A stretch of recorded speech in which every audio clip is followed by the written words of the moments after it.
नमस्ते, स्वागत है आप सभी का माइंड क्लास विद खुशी में। आज हम बिल्कुल आसान भाषा में समझेंगे मिशन सक्षम आंगनवाड़ी और पोषण 2.0।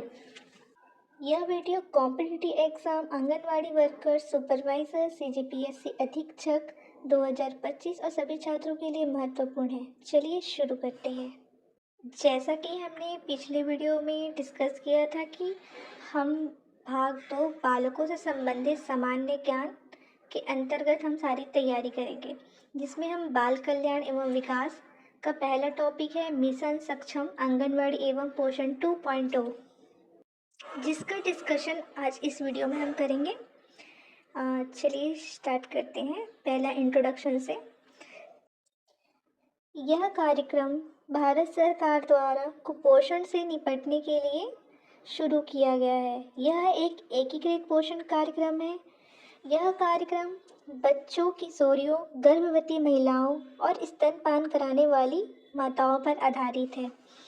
जैसा कि इंट्रोडक्शन में लिखा हुआ है, सक्षम आंगनबाड़ी और पोषण 2.0 बच्चों, किशोरियों, गर्भवती महिलाओं और स्तनपान कराने वाली महिलाओं में कुपोषण से निपटने के लिए भारत सरकार द्वारा शुरू किया गया एक एकीकृत पोषण कार्यक्रम है।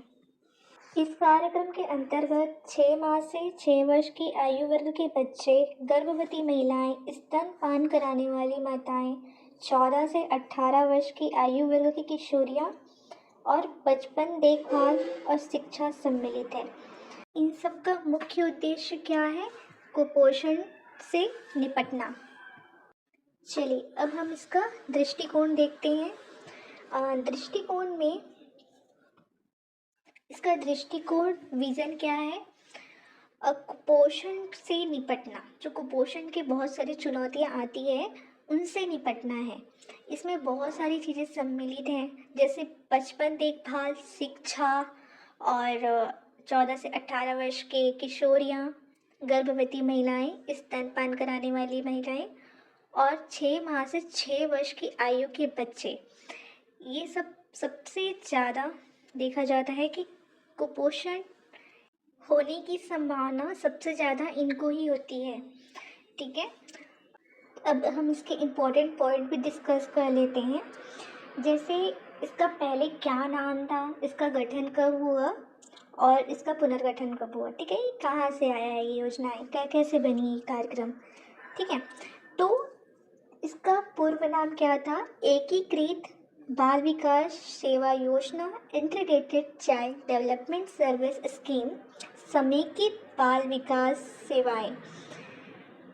ये एग्जाम में आपको पूछा जा सकता है। इसका गठन कब हुआ, इसकी शुरुआत कब हुई? 2 अक्टूबर 1975। और इसका पुनर्गठन कब हुआ? 1 अगस्त 2022। आप इसको याद रखिएगा, इसका गठन 2 अक्टूबर 1975 और पुनर्गठन 1 अगस्त 2022। इसकी नोडल एजेंसी कौन है? महिला बाल विकास मंत्रालय, भारत सरकार। यह क्या है? एक केंद्र संचालित योजना है। इसमें क्या है? यह एक केंद्र संचालित योजना है। अब नेक्स्ट पॉइंट, कार्यक्रम विस्तार की दृष्टि से पूरे विश्व का सबसे बड़ी संचालित परियोजना। इस योजना को विश्व का सबसे बड़ा संचालित योजना कहा जाता है। किसकी दृष्टि में? कार्यक्रम और योजना की दृष्टि में। चलिए अब उद्देश्य को समझते हैं। इसका मुख्य उद्देश्य क्या है? जब ये बना तो इस कार्यक्रम का कुछ उद्देश्य है, ठीक है, जिसमें बहुत सी चीज़ें सम्मिलित हैं, जैसे बच्चों के मानसिक, शारीरिक, सामाजिक, मनोवैज्ञानिक विकासों को नींव डालना। मतलब इनमें क्या क्या चीज़ें कि बच्चे का जो डेवलपमेंट स्टेज होता है, जिसमें उनकी शारीरिक, मानसिक, सामाजिक और मनोवैज्ञानिक विकास को बेहतर बनाना है। ठीक है, और 0 से 6 वर्ष के बच्चों में पोषण व स्वास्थ्य की स्थिति को सुधारना।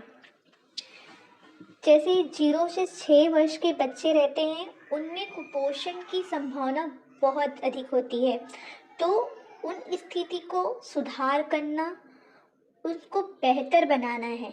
ठीक है, आंगनवाड़ी केंद्रों को सक्षम, आधुनिक और डिजिटल बनाना। जितना हो सके आंगनवाड़ी केंद्रों को क्या करना है, सक्षम बनाना है, उनको और ज़्यादा डेवलप करना है, आधुनिक करना है और डिजिटल बनाना है। क्यों? क्योंकि भारत में कुपोषण को कम किया जा सके। ठीक है। डिजिटल ट्रैकिंग, पोषण ट्रैकर ऐप का यूज़ करना। जितने भी आंगनबाड़ी केंद्र हैं वहाँ पर सब जगह डिजिटल ट्रैकिंग, पोषण ट्रैकर ऐप का इस्तेमाल हो, इसका मुख्य उद्देश्य है। अर्ली चाइल्ड केयर एजुकेशन में सुधार लेके आना। ठीक है। Early child care and education में क्यों सुधार लाना ज़रूरी है? क्योंकि बहुत से बच्चे ऐसे होते हैं जो अपनी शिक्षा शुरू करते हैं, उसके बाद उनको बीच में ही स्कूल छोड़ देते हैं बहुत से कारणों की वजह से। इसीलिए इसको बेहतर करना है, उसमें और सुधार लेके आना है। मातृ मृत्यु दर, शिशु मृत्यु दर, कुपोषण, रुग्णता और बीच में स्कूल छोड़ने की प्रवृत्ति में कमी लाना है। ठीक है। और इसी के साथ नेक्स्ट टॉपिक है हमारा, बाल विकास को बढ़ावा देने हेतु विभिन्न विभागों में नीति निर्धारण एवं कार्यक्रम लागू करने में, प्रभावी लागू करने में क्या हो, तालमेल कायम करना है। ठीक है। ये उद्देश्य आप सभी को समझ आया, क्लियर हुआ? अब हम नेक्स्ट पढ़ेंगे, इन उद्देश्यों की प्राप्ति करने हेतु हितग्राहियों को निम्न 6 सेवाएं प्रदान की जाती है। मतलब उद्देश्य को हम कैसे प्राप्त कर सकते हैं, जिनमें हितग्राही कौन होंगे, जैसे कि मैं आपने बताया था, बच्चे हो गए, गर्भवती महिला हो गई, किशोरियाँ हो गई, ये सारी कौन है, हितग्राही। तो इनको 6 सेवाएं प्रदान की जाएंगी। इसको हम कॉलम के माध्यम से समझने का कोशिश करेंगे। चलिए इसमें 2 कॉलम बना है। पहला है सेवा, कि कौन कौन सी सेवाएं प्रदान की जाती है, और हितग्राहक, कि किसको किसको ये सेवाएं प्रोवाइड की जाएगी। तो हम पहली सेवा की बात करते हैं, टीकाकरण। टीकाकरण किनको होगा, गर्भवती महिलाओं को और 0 से 6 वर्ष की आयु के बच्चों को। ठीक है, समझ आया? अब नेक्स्ट आता है स्वास्थ्य जांच। स्वास्थ्य जांच सभी के लिए है, जैसे गर्भवती महिलाएं हो गई, स्तनपान कराने वाली माताएं हो गई, जैसे धात्री माता भी बोलते हैं उनको, किशोर बालिकाएं हो गए, और 0 से 6 वर्ष तक की आयु के बच्चे। फिर है संदर्भ सेवाएं। अब ये किनको किनको प्रोवाइड होगा, 0 से 6 वर्ष तक की आयु के गंभीर कुपोषित बच्चे, इसमें सामान्य बच्चे नहीं, गंभीर कुपोषित बच्चे होते हैं वो आएंगे। निशक्त बच्चे, ठीक है, जोखिम वाले बच्चे, बीमार बच्चे, खतरे के लक्षण वाली गर्भवती महिलाएं और शिशुवती माताएं। ठीक है। फिर नेक्स्ट सेवा है पूरक पोषण आहार। पूरक पोषण आहार किन के लिए है, गर्भवती महिलाएं के लिए, शिशुवती माताएं के लिए, 6 माह से 6 वर्ष तक की आयु के बच्चों के लिए। ये ध्यान रखना आप लोग, पूरक पोषण आहार गर्भवती महिलाएं, शिशुवती माताएं, 6 माह से 6 वर्ष तक की आयु के बच्चे। स्वास्थ्य और पोषण शिक्षा, ठीक है, ये कहाँ से, 15 वर्ष से 45 वर्ष की महिलाओं के लिए बहुत इम्पोर्टेंट है। ठीक है, इसके हितग्राहक कौन कौन है, 15 से 45 वर्ष की महिलाएं, गर्भवती महिलाएं, किशोरी बालिकाएं और धात्री माताएं। ठीक है। अब फिर है शाला पूर्व अनौपचारिक शिक्षा।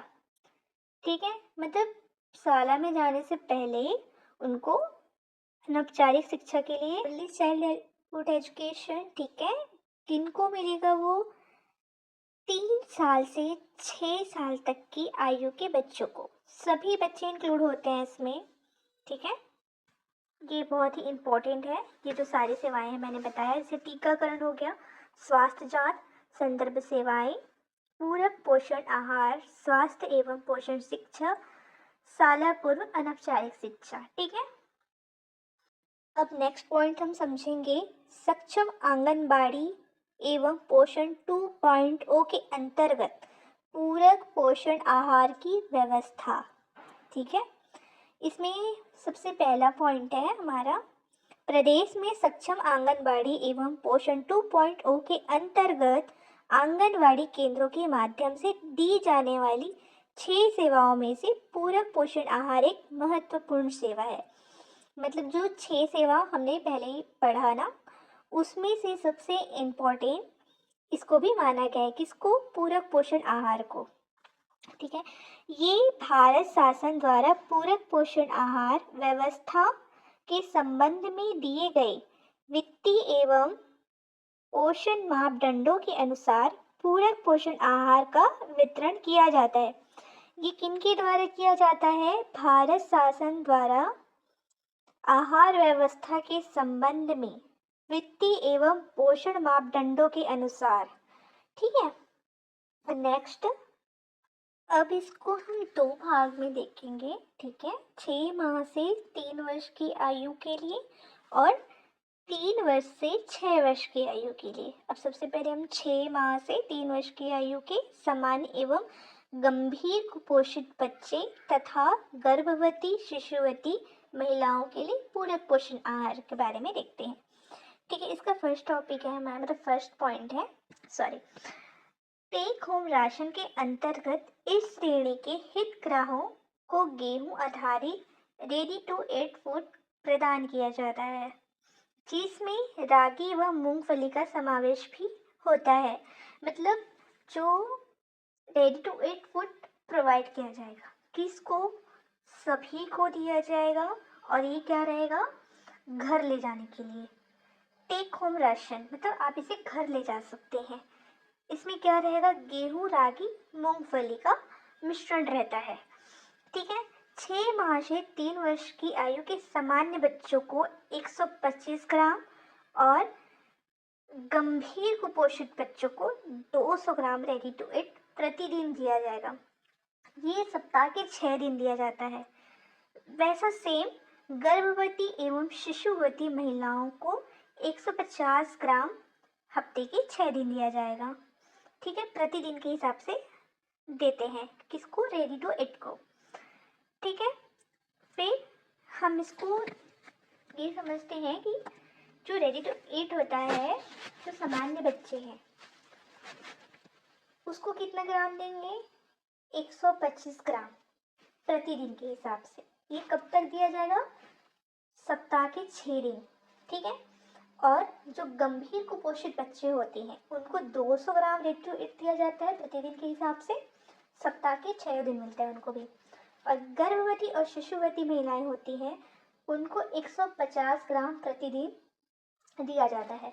ये भी उनको सप्ताह के 6 दिन दिया जाएगा, किसको? रेडी टू ईट को। ये क्या है? होम टेक राशन है, आप इसे घर ले जा सकते हैं। ठीक है, रेडी टू ईट फूड का निर्माण पहले स्व सहायता समूह करती थी, बट अब कौन करता है? छत्तीसगढ़ राज्य बीज एवं कृषि विकास निगम, इनके द्वारा किया जाता है। कब से? अप्रैल माह 2022 से छत्तीसगढ़ राज्य बीज एवं कृषि विकास निगम द्वारा किया जाता है। यहाँ तक आप सभी को क्लियर हुआ? अब हम नेक्स्ट पॉइंट पे जाते हैं। 3 वर्ष से 6 वर्ष की आयु के सामान्य एवं गंभीर कुपोषित बच्चों का पूरक पोषण आहार। इसमें क्या है? आंगनबाड़ी केंद्रों में आने वाले 3 से 6 वर्ष की आयु के सामान्य, मध्यम और गंभीर कुपोषित बच्चों को गर्म पके हुए भोजन के साथ मेन्यू के अनुसार नाश्ता दिया जाता है। ये किनके द्वारा प्रदान की जाती है? स्व सहायता समूह के द्वारा। ठीक है, कौन बनाता है इसको? स्व सहायता समूह की महिलाएं बनाती है। उनको गर्म भोजन प्रदान किया जाता है। कहाँ? आंगनबाड़ी केंद्रों में। गर्म पके हुए भोजन में रोटी, चावल, मिक्स दाल, सब्जी, गुड़ तथा नाश्ते में रेडी टू ईट फूड का हलवा, पोहा प्रदान किया जाता है। ठीक है, और एक अगर बच्चा गंभीर कुपोषित है, 3 वर्ष से 6 वर्ष के बच्चे अगर गंभीर कुपोषित हैं तो उनको आंगनबाड़ी केंद्र में गर्म अतिरिक्त खाना मिलेगा। और अतिरिक्त क्या मिलेगा? रेडी टू ईट 65 ग्राम प्रतिदिन, सप्ताह के 6 दिन के हिसाब से। ठीक है, और 390 ग्राम का पैक उनको दिया जाएगा। नाश्ता और चावल आधारित गर्म पके हुए भोजन और भोजन में सूखा राशन भी प्रदान किया जाएगा। ये किनके द्वारा बनाया जाता है? महिला स्व सहायता समूह के माध्यम से दिया जाता है। इसी के साथ ही आज का हमारा टॉपिक यहीं पे समाप्त होता है। कुछ भी डाउट हो तो आप कमेंट बॉक्स में टाइप कर सकते हैं, और आपको ये टॉपिक पसंद आया हो तो प्लीज़ लाइक और सब्सक्राइब करें। Thank you.